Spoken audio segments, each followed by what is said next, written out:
Hi guys, this is Hero, and today I'm going to be going over all the houses in Vedic astrology at the most core spiritual level. Okay, now with each of these houses, there's so many things correlated to each house uh, as you go more and more into detailed analysis. However, it's natural for us when we're first starting to learn something to gravitate more towards those detailed kind of parts of Vedic astrology. So, for example, in this example, just learning about the specific, tricks and tips, those high end tips related to each house. But however, we need to understand the core of each house first and build that proper foundation before we can kind of expand onto more advanced details. Okay, so those advanced details will kind of attach to that strong core, and everything will start to make sense, and your head will be able to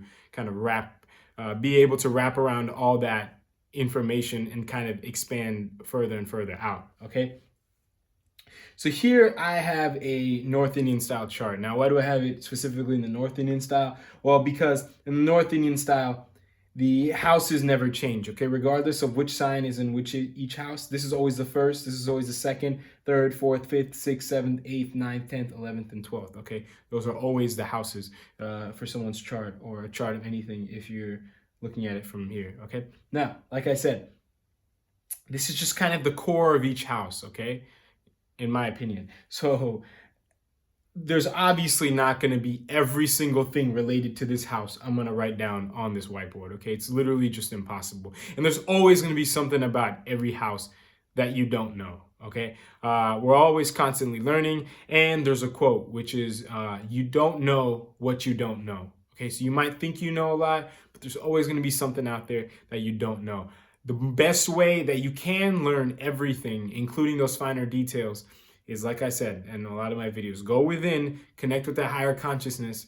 So once your soul does that, it'll know everything. Okay, your brain can only retain so much information, and it's only gonna learn so much in this physical form that we have. Okay, just keep that in mind. But however, we all need to learn the fundamentals. So starting at house one, this house basically represents anything you need to be a person, okay? This mainly represents your physical body mostly, and this could represent your kind of reputation on the outside that you give off right away as your first impression, okay? When you're a human, you're automatically going to have a reputation. You literally cannot be here without having type of some type of first impression that you give off. Okay, whenever someone sees you, you're gonna have a first impression. Okay, so and you're gonna have a physical body.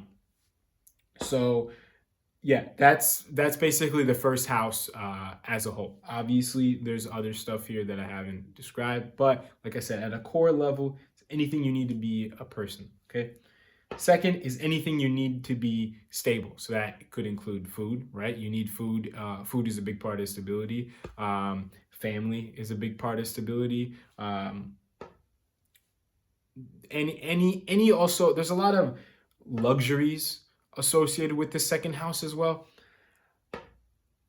A lot of those luxuries, we make them luxuries, right? They're actually necessities, but because we brand name things and we spend a lot more on them that we should, they slowly turn into luxuries, right? But at a core level, they're necessities, and they're things that we need to be stable. Okay, look at everything that the second house represents, and you'll see exactly what I'm talking about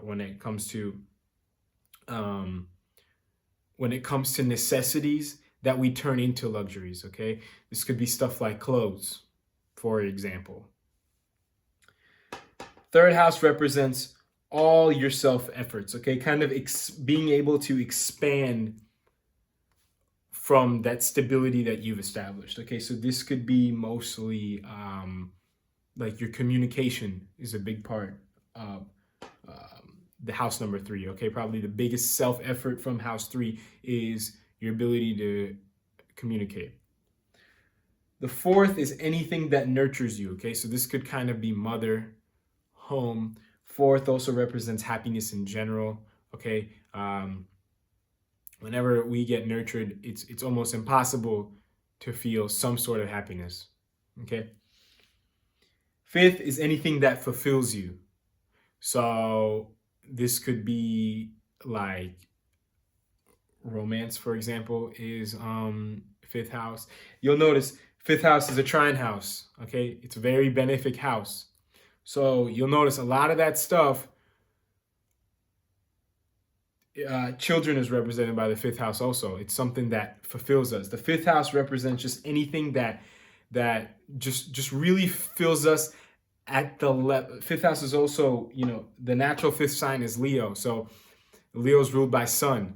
So anything that'll make the sun happy is represented by the fifth house. So look into what the sun represents, okay? Sun represents our identity in this birth, okay? Sixth house. The sixth house is anything that forces you to analyze wants versus needs. Now, this is a Dusana house, okay? So you'll notice a lot of stuff here. It'll force you to analyze wants versus needs. Now, you can learn things the easy way or the hard way. Now, if you learn your lessons that each planet and house and signs and everything are trying to teach you, there won't be as much resistance and pain you'll face. But what happens is with some of these areas is that we try to fight them.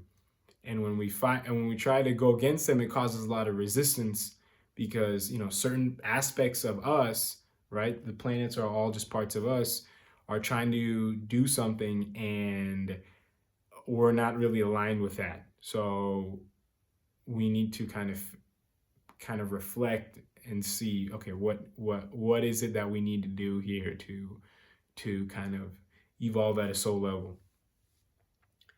Seventh is anything that builds relations with others. The eighth is also Dusana house, okay? And it's arguably, in my opinion, also a worse Dusana than the sixth. The three Dusana houses are the sixth, eighth, and the 12th. The eighth and the 12th are significantly, quote unquote, worse than the sixth. I'll get to why I put it in quotes in a minute. But the eighth is anything that forces you to gain intuition, okay? I'll leave that at that. I'm going to go over the Dusanas a little bit later. Ninth is anything that inspires higher learning. 10th is your karma fulfillment for yourself. 11th is karma fulfillment but for others. And 12 is anything that forces you to let go. Now, I rushed through kind of the end. There's a reason why. One, I'm going to go over the Dusanas real fast. 2, I'm going to go over the trines. And 3, I'm going to go over the Upanishads. Okay? And I might go over the Kendras afterwards too. But first, let's start off with Dusana. So anything that forces you to let go, I already kind of touched on the 6th house. And it's an Upanishad, so I'll kind of skip this.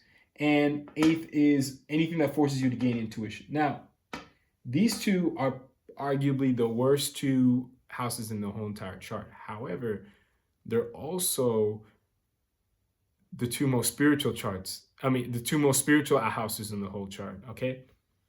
8th house has everything to do with metaphysical stuff, and 12th has everything to do with just like, pure meditative search for moksha or detachment, okay? So these are what you can say, they'll teach you the hard way if you don't try to do whatever the planet, whatever the houses are trying to get you to do, okay? This house is trying to get you to detach. This house is trying to get you to gain intuition. Now, they might have ways of getting these lessons to you that you might not want to deal with, but at a soul level, we all signed up for this, okay? So just understand that everything in the 8th house, especially if it's something quote unquote bad, it's forcing you to gain intuition, and the 12th house is forcing you to let go, okay? Now, if you have no problem with using kind of your setbacks and the things that happen to you, the sudden changes and all that to gain intuition, and you have no problem with letting go of things, you'll be able to advance so much spiritually in no time, okay? But like I said, just don't try to resist. when things happen, just go within and learn something from them. Now, these these houses tend to teach you the hard way. The trines like to teach you the easy way. So I told you, I already talked a little bit about the 5th house, right? Anything that fulfills you. The 9th house inspires higher learning. So these kind of just harshly try to force you to learn lessons. These will kind of put more benefit things in your life to get you to kind of appreciate things and build gratitude and evolve spiritually that way, okay? Rather than, having something ripped from you and then being forced to detach afterwards.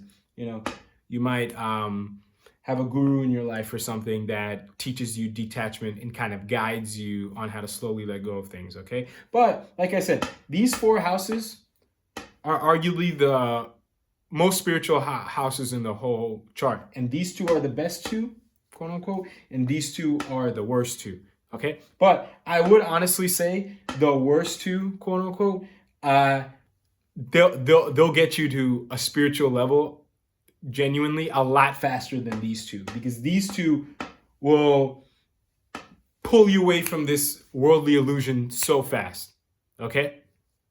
But I think you guys get the gist of what's going on here, and I also covered the 6th house as well. Now, moving on to the Upanishads. So I explained this a little bit in my Upanishads video, but the 3rd, 6th, 10th, and 11th all kind of have to do with free will that you need to do in this lifetime, okay? So you need to analyze your wants versus needs, okay? This one's also a Dustana, so this might not be something you want to do.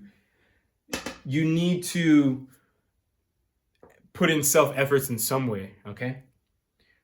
These 2 both have to do with karma fulfillment, and I'm going to get into the difference right now. These 2 arguably are the 2 houses that have to do with the stuff you need to do the most, arguably. So this one, karma fulfillment for yourself, and this is karma fulfillment for others. So the 11th house, you might know, has a lot to do with desires, okay? But desires are also playing out in terms of your karma, okay? They're not separate. I know we like to think of them as separate, but in my opinion, they're not. This has more to do with others. This has karma fulfillment for yourself. So this is kind of like the karma that you need to do, okay? So for example, if you need to start a business, if you need to, be the chairman in some charity, if you need to, start some learning program for kids to read or something like that. You get this point of what I'm trying to say. You guys, I think, have looked into these houses a little bit. So the 10th house has a lot to do with yourself. It's stuff you need to do. Now, it will impact others in the long run, right? If you look at them in terms of signs, the 10th sign is Capricorn and the 11th sign is Aquarius. So the stuff you use for the karma you fulfill, you do right here, yeah, it'll build up discipline and it'll eventually impact others later on down the line. But like I said, there are a little bit of differences between the houses numbers and the sign numbers. So like I said, it's for yourself. It's the karmas you do, even if they happen to impact others as well.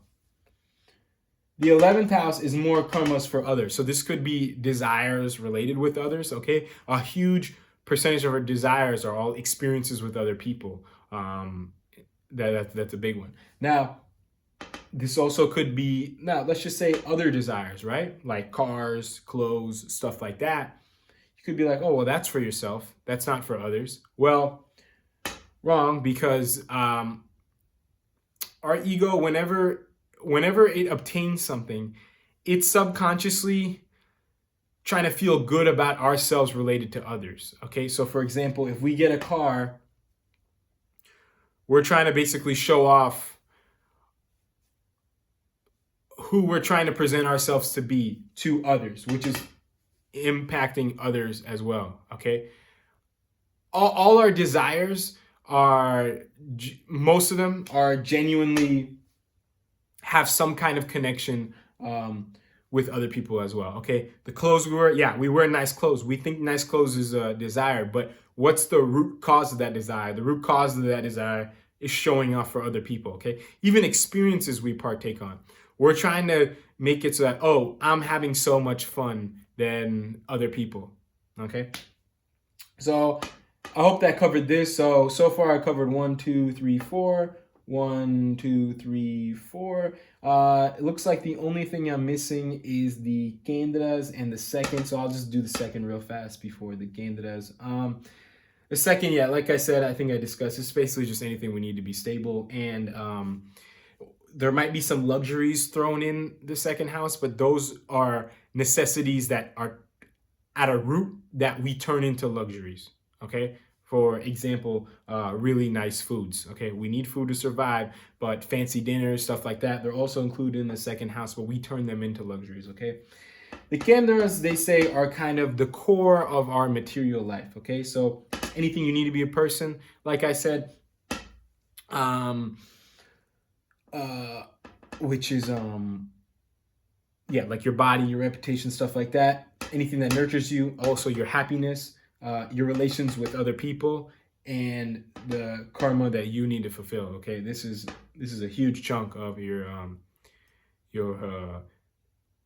material life. Now, one other thing is the 1, 5, and 9. These are known as dharma houses. Okay, 2, 6, and 10 are also connected.